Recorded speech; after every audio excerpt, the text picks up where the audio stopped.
ఓం శ్రీ యోగి వేమన పరబ్రహ్మణే నమ. ప్రియాత్మ బంధువులందరికీ శ్రీ భగవాన్ మంగళాశిస్సులు నా హృదయపూర్వక నమస్సమాంజలుడు.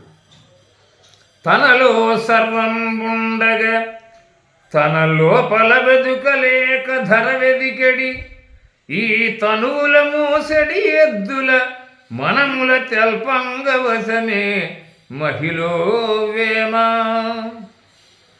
యోగీశ్వరేశ్వర పరమేశ్వర విను.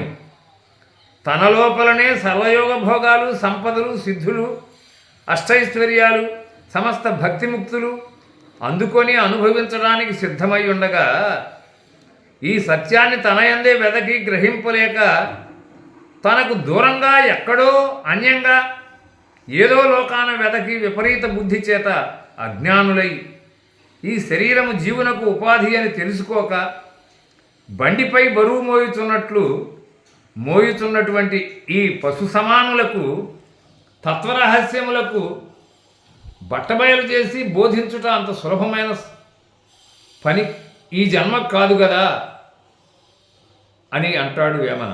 అనగా ఈ మహోన్నతమైన మానవ జన్మకే అన్ని విధాలా తెలివితేటలు ఉన్నాయి. మరి ఇంకా ఏ ఇతర జంతుజాలమునకు ఇట్టి బుద్ధి జ్ఞానములు లేవు, అబ్బవు. కాబట్టి శరీరం ఆద్యం ఖలు ధర్మ సాధనం. దీపం ఉండగానే ఇల్లు చక్కదిద్దుకోవాలి. ఈ శరీరాన్ని ధరించి వచ్చినది ధర్మం సాధించుకోవడం కోసమే. మనకింక ఏ జన్మకును ఈ వీలు చిక్కదు, దక్కదు. ఇందుకోసం తీవ్రమైన ముముక్షుత్వం వహింపుమని వేమన సదసద్వివేక చింతన సుబోధనం చేశారు. తనుదాదెలియుట తత్వం తన కన్యులు బోధసేయదరలో గలరా. తనుదాదెలియకయుండిన తనకెవరును తెలుపలేరు తథ్యము వేమ. యోగీశ్వర మంగళాకార విను. పురుషుడు తనను తానుగా నేను జీవరూపముగా ఉన్నను, నేను నిజస్థితికి ఈశ్వరుడనే అని సాక్షాత్కారము పొందిన పరబ్రహ్మానంద స్వానుభవ యోగి అయిన తత్వజ్ఞులకు ఇదిగో ఈ విషయం ఈ విధంగా ఉంటుంది, ఆ విషయం ఆ విధంగా ఉంటుంది అని ఉపమేయములతో కొన్ని దృష్టాంతరములతోనూ ఇదిగో ఈ సాంఖ్యము కపిలునిచే బోధించబడినది. ఇదిగో ఇది పాతంజలి యోగ సూత్రము. ఇందు అమనస్కం ఇలా ఉన్నది. ఇది శ్రీ గీతాచార్యుని ఆత్మబోధ, ఇది శంకరాచార్యుని ఆత్మబోధ. ఇదిగో ఇది వ్యాసుని పురాణము, ఇది వశిష్ఠ గీత, ఇది శ్రీ శంకరాచార్యుల బ్రహ్మసూత్రము, ఇది బైబిలు, ఇది ఖురాను, ఇది బుద్ధుని అప్పోదీపో భవ, ఇది వేమన్న వేదము, ఇది శ్రీ వీరబ్రహ్మేంద్రుని తత్వం అని ఇతరులు ఎవరూ బోధించగలవారు ఉండవలసిన పని లేదు.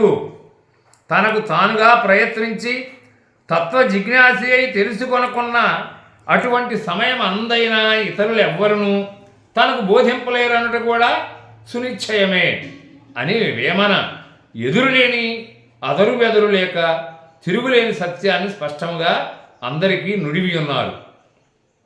బ్రహ్మవేత్తలమని పౌరుషం మాడేరు, బ్రహ్మమనగదాని భావమేమి, తెలుపు నలుపు ఎరుపు తెలిసిన పలుకుడి, విశ్వదాభిరామ వినురవేమ. పరబ్రహ్మస్వరూప విగత తాపత్రయ రూప విను. విశ్వమంతటిని దయాభావంతో పరిపాలించుతున్న పరమేశ్వరునకు ప్రియమైన వాడవైన ఓ వేమన్న విను. నీకు నీవుగా బోధించుకున్న ఈ ఆత్మయోగ జ్ఞానివైన ఓ వేమన్న వినుమన్న విను. బ్రహ్మ విజయందు వివేకులమని కేవలం జాతి బ్రాహ్మణులు గొప్పలుగా చెప్పుకుంటూ ఉంటారు, పలుకుతుంటారు ప్రగల్భాలు. బ్రహ్మం అంటే ఏమిటి? బ్రహ్మ భావం అనగానేమి? బ్రహ్మ వర్ణం అంటే ఏమిటి? ఎలా ఉంటుంది? వాని స్వస్వరూపానుభవ చర్యకు గల సత్తా ఉనికి ఎటువంటిది? సత్వరజ స్తమో గుణ వర్ణముల నామరూప క్రియల తెలిసి ఉండని తెలియపరచండి. సృష్టి స్థితి లయముల కాదు కదా. అఖిలాండ కోటి బ్రహ్మాండ నాయకుడు, ఆది మధ్యాంతరహితుడు, అవామమానసగోచరుడు, బ్రహ్మమెవరు? పలకండి, గర్వాంధులై విర్రవేగకండి, వినయంతో ఎరుకపడిన వారై ఉన్న మీరు తెలుపవచ్చు కదా అని ప్రశ్నిస్తూ ఆ పరబ్రహ్మ మార్గమును రాబట్టుతున్నాడు. ఈ కవితా ప్రక్రియ సామర్థ్యం అనన్య సామాన్యమై ఉన్నది. పుట్టు బ్రహ్మలైదు పుడమిని నడుపగా చేత బ్రాహ్మడేల శ్రేష్ఠుడగును, ఏల విగ్రహములు ఎత్తుకో తినుటక విశ్వదాభిరామ వినురవేమా. పరబ్రహ్మ సంభూతుడమైన వేమన్నా విను. బ్రహ్మాంశ సంభూతములైనటువంటి ఈ పంచభూతములే ప్రపంచమై ఎవరి యందు వారికి స్థూలంగాను సూక్ష్మంగాను అంశలై పనిచేస్తూ ఈ భూవలయం అంతటికి పరిపాలించూ ఉండగా పృథివ్యాప్తేజో వాయురాకాశములు కేవలం బ్రాహ్మణుడు ఏ విధంగా తాను చేసే చేతల వలన శ్రేష్ఠుడవుతున్నాడు? విగ్రహ పూజలు నిగ్రహానికని చెప్పి కేవలం పొట్టనింపుకున్న ప్రాపంచిక సుఖములు ఆశించుటకే కదా. బ్రహ్మజ్ఞాని అయిన బ్రహ్మజ్ఞుని తీరు ఈ రీతిగా ఏమాత్రం ఉండదు కదా.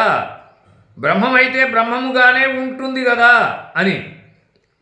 సత్యమనేది ప్రకృతి పరంగా ఈ పంచభూత నిర్మాణాత్మకమైన పరమేశ్వరుని అధీనమై ఉండగా జాతి బ్రాహ్మణుడు ఏ విధంగానూ గొప్పవాడు కాదాలడు.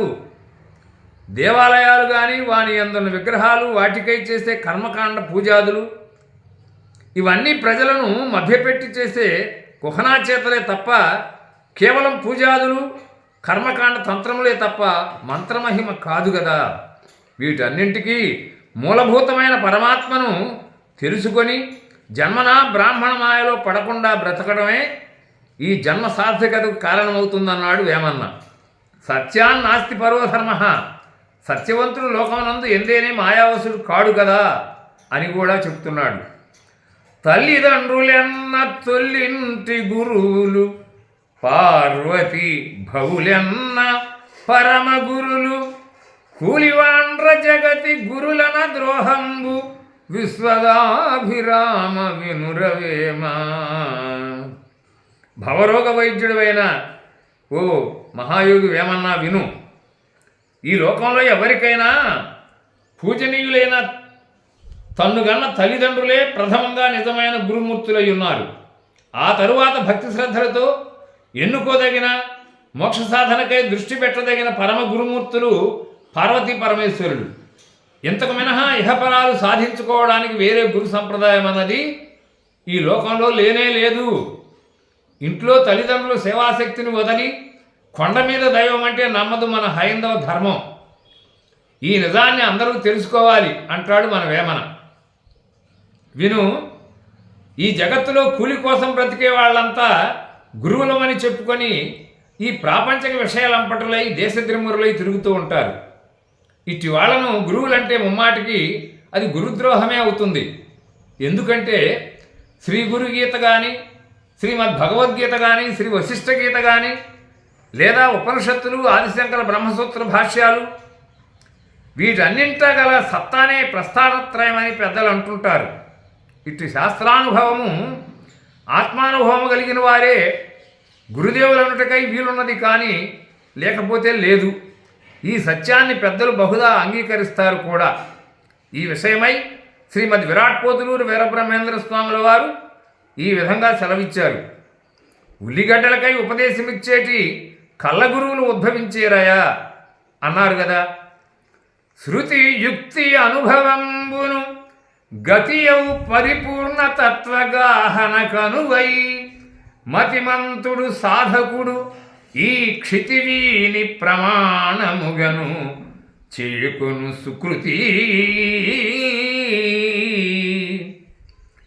ఈ కృతి వ్యాఖ్యాత రచించిన సుకృతశ్రీ పద్య సౌరభాలు నవశతకం నుండి ఈ పద్యం.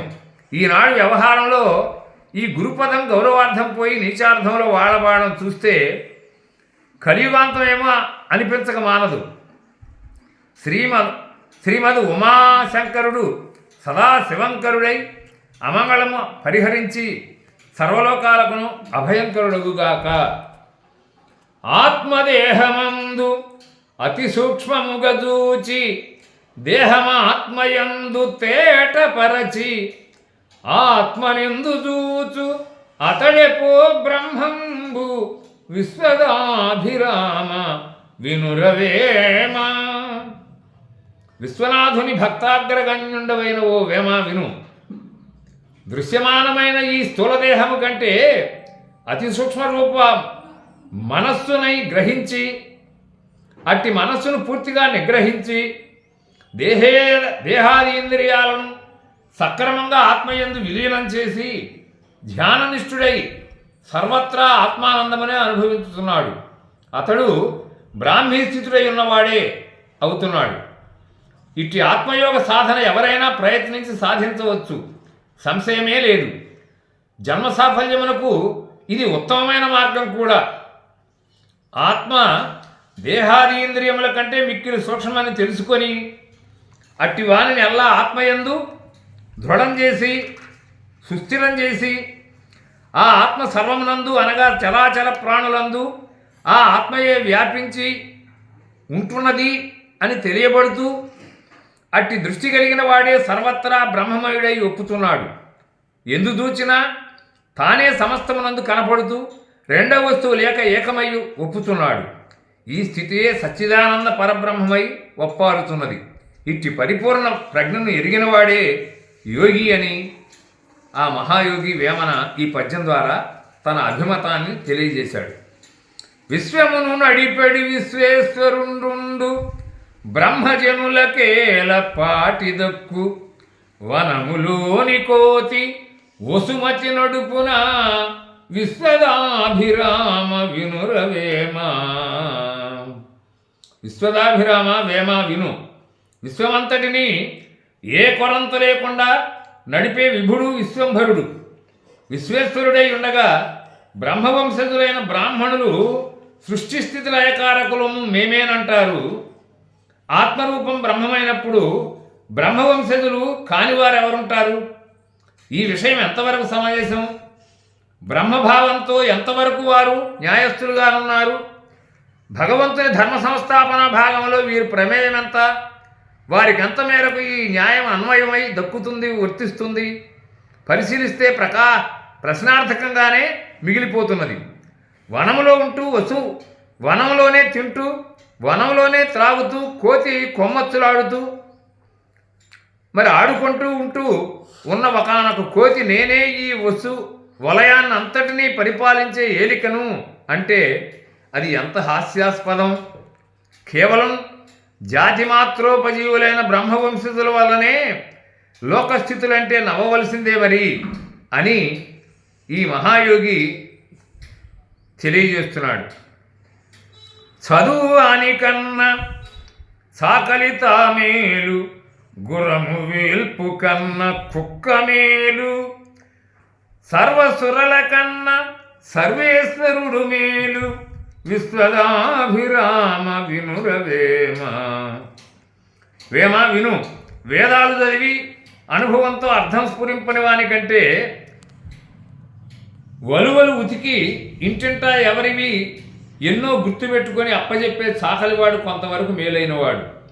గృహంలో గోడలపైనో లేక పూజలకై పెట్టబడిన దేవతా చిత్రపటాల కంటే ఇంటి కావలికై నియమించిన కుక్క చాలా మేలైంది. అంటే యజమానిని ప్రత్యక్షంగా పీడించి తినే భూసురుని కంటే కుక్క విశ్వాసం కలది అనట మేలైందే కదా. అలాగే దేవతా స్వరూపులైన హరిబ్రహ్మేంద్రాదులందరికంటే భక్తవ శంకరుడై సర్వాభీష్టములను సిద్ధింపజేయడంలో సర్వేశ్వరుడే మేలనదగిన మహాదేవుడు. ఇది పరమసత్యము. కావున చదువు కంటే శీలము గలవాడే మిన్న, గురువు కంటే గురి నిలిపిన వాడే ధన్యుడు. అలాగే దేవతల కంటే ఆత్మ తెలిసిన వాడే సర్వదా ఈశ్వరుడై విరాజిల్లుతూ ఉంటాడు. జీవత్వాన్ని బాసి దేవుడైన వాడే జన్మరహితుడు, జీవన్ముక్తుడు సుమా. వ్యాధిని రుగలేని వైద్యం అదేలరా, కొదువ తెలియలేని కోర్కెలేల, మనసు తెలియలేని మర్మగ్నులేటికి విశ్వదాభిరామ వినురవేమ. భవరోగ వైద్యశేఖరుడు అయిన వేమన్నా విను. కఫవాత పిత్త పైత్య శీతలోష్ణములలో దేనికి సంబంధించింది ఈ వ్యాధి అని నిర్ణయం చేసి అటువంటి రోగికి తగ్గ మందు అంటే ఔషధాన్ని వైద్యవరుడు భిషక్ తెలుసుకొని వాని చేత కొంతవడి సేవింపజేసి తద్వారా ఆరోగ్యవంతుని చేయలేని వైద్యుని వైద్యం మేలుగానప్పుడు అవి ప్రచార పటోపాలకే కానీ ప్రజా ప్రయోజన దృష్టి లేని వైద్యమే అవుతుంది కదా. అట్లే పరిమితి ఎరుగులేని కోరికలు పెట్టుకొని